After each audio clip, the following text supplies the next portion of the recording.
পরপর মন্দিরে চুরির ঘটনায় চাঞ্চল্য, চুরি গেল বিগ্রহের রূপ ও সোনার গহনা। পরপর চুরির ঘটনায় চাঞ্চল্য পূর্ব বর্ধমান জেলার খণ্ডঘোষ ব্লকের ইদুটি গ্রামের পরে আবারও বুধবার রাত্রি নাগাদ মন্দিরে চুরির ঘটনা ঘটল খণ্ডঘোষ ব্লকেরই কৈয়র অঞ্চলের চিন্তামণিপুর রাধা গোপীনাথপুরের মন্দির থেকে দুটি সোনার হার, রূপোর টিকলি, রূপোর 10 থেকে 12 ভরি ওজনের পৈতে, 4 থেকে 5 ভরি ওজনের রূপোর বাঁশি সহ 4টি রূপোর নূপুর চুরি গেছে বলে জানান মন্দিরের সেবায়িত সুচিত্রনাথ রায়। বৃহস্পতিবার খবর পেতেই ঘটনাস্থলে পৌঁছায় খণ্ডঘোষ থানার পুলিশ। ঘটনার সমস্ত দিক খতিয়ে দেখে থানায় লিখিত অভিযোগ জানানোর পাশাপাশি যথাযথ তদন্তের আশ্বাস দেন বলে জানান মন্দিরের সেবায়িত সহ এলাকাবাসীরা। মণিপুর রাধা গোপীনাথের মন্দির। কি ঘটনা ঘটেছে? ঘটনা ঘটেছে গতকাল রাত্রে কিছু দুষ্কৃতী, আমার অনুমান, এসে এই মন্দিরে আমাদের বিগ্রহের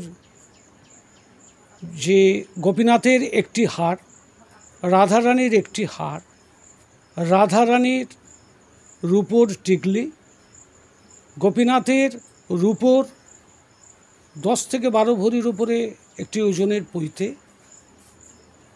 4টি নূপুর এবং 4-5 ভরির উপরে রূপোর বাঁশি, এইগুলি রাত্রের মধ্যে চলে যায়।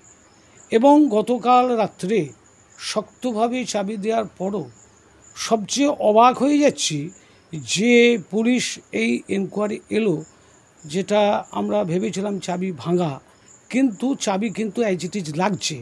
অথচ তার মধ্যে কী ধরনের দুষ্কৃতী তারা যে এই এত বড় ঘটনাটা ঘটালো। এবং সেটাই শুধু নয়, রাধারানী ওপরে টিকলিটি খুলতে না পেরে চুলগুলিকে যেভাবে করা হয়েছে এবং হাতের বালা খুলতে যেয়ে রাধারানীর, আমার তো দারু বিগ্রহ, সেই দারু পর্যন্ত ঘষা গেছে। আমার মনে হয়েছে রাধারানী রক্তাক্ত। কিভাবে জানতে পারলেন যে চুরির ঘটনা ঘটেছে? সকালে আমি নিত্য বাল্যভোগ দিই, যখন 5:30 বাজে তখন আমি মন্দিরে ঢুকেছি। মন্দিরে ঢুকে দেখছি রাধারানীর